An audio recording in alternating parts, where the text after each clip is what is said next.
in their own expenditures. That is not the truth, because that is most of the time.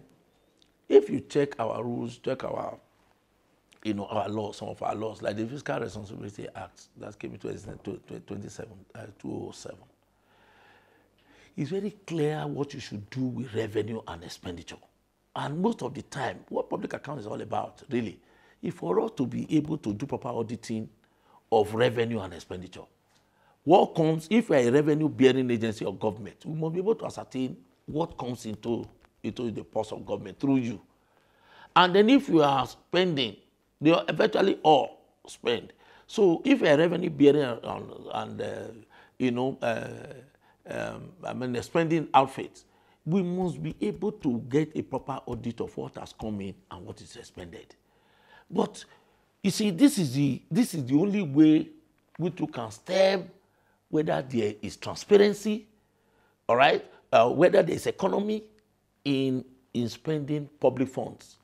Mind you, even when you have to do counterpart funding in some states, like federal government having to act with state governments over this UBEC, Universal Basic Education, okay? UBE. If they have to put money in there, the Auditor General for the Federation has a right to go and find out what that money is being used for. So, if these agencies refuse to submit their audited accounts, it only means they are up to mischief and evil. How bad is this situation? The situation is very bad. Because we just took a random sample of only 491, only 47 have complied. So if you can see agencies from inception in Nigeria of 20 years, 30 years, they have only been collecting money from appropriation to them, from budgetary allocation to them. And they have never been given account of what they have been spending. All right? It only means that our system has been very faulty. Then what are you talking about corruption? Can you exercise corruption more than this?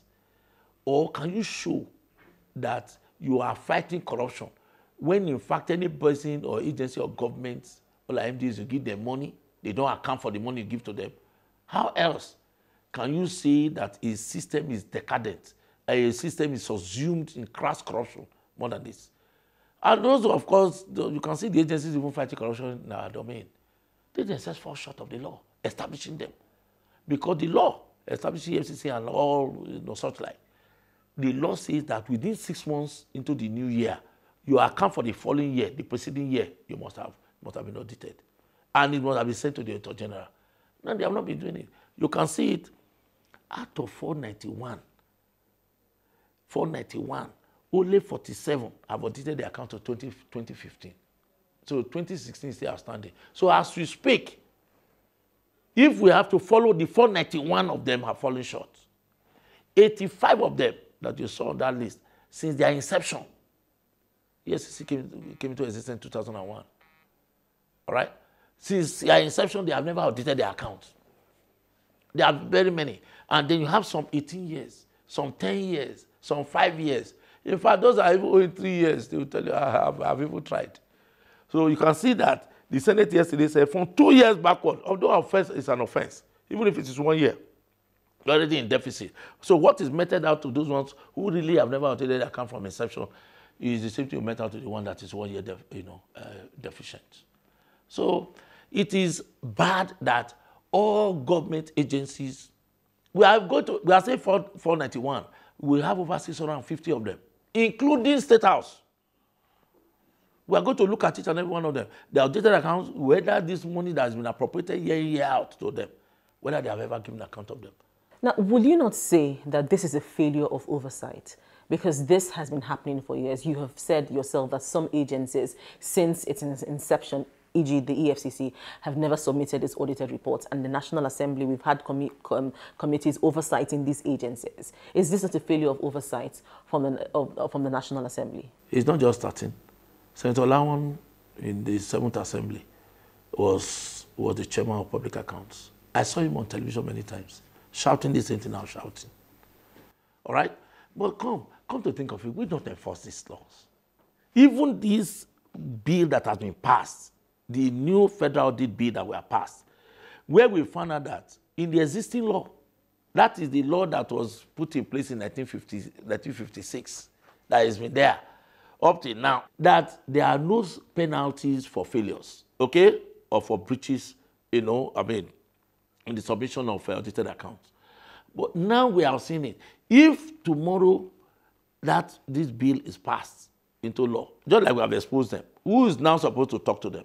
Is it not the executive? To call them to order. Oh, acting chairman of EFCC, why have you not audited the account? We have just seen it. There's a resolution passed yesterday. The office of the Auditor General will say, we're fine. This is what it is. I'm even handicapped. There's even no budgetary allocation to us. The mark cannot even function.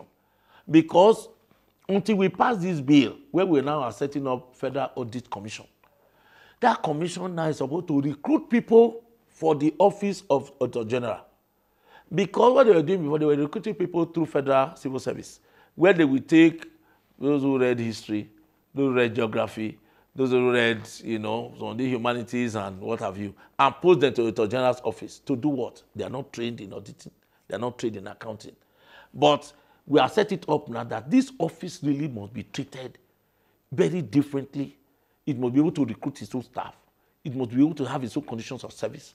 So that if really the first line in checking corruption in Nigeria is to put, particularly in public sector, is to put the office of the Auditor General, perfectly well, equip it properly, so that give it what it needs. We are putting on first line charge now, and we are elevating the office, because the man really who is the Auditor General for the Federation is somebody that must have a status.